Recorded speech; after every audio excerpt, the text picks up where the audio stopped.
سروک امریکا دونالد ترامپ مجارین سرکین گوتارا خود دگل فرماندارین ولایتین امریکا لکوچ کاسپی هفبهر کرن گو بریاره بدریجاهی لسروان بابتان لگوتارا افشف لبردم کنگرسی را باستد. اف بوجل گورسوزن من تید گو سنگیل سرپارستنا امریکا شر تروریزم و نهلانا توانان و دادگه کرنا توانباران یان دورخستناوان جه توایا ولاتی دیکن. دگل زیده کرنا بوجا وزارت براوانیا امریکا و کم کرنا پروگرام نافخوی اندامین کنگرسی بهیوین درباره ریفورم بوجه و چافدری ساختمی جسروکی بپیسن.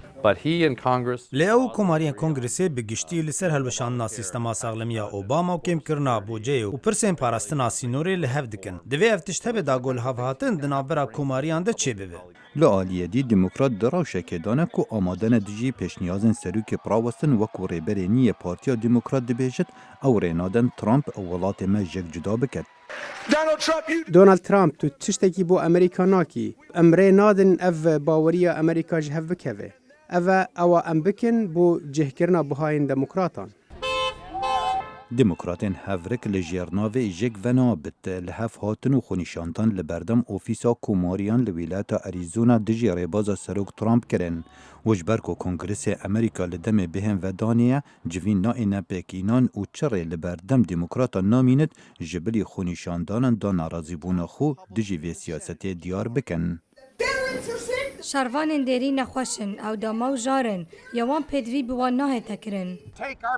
لعریزونا یا نافدار کو ولایتکی کماریانه پیناچت نونرین وی لکنگرسی دجی ترامپ راوستن لی دوی گوه لداخوازن دموکراتین هفرک و دجبرین سیاستا ترامپ بگشتی بگرن.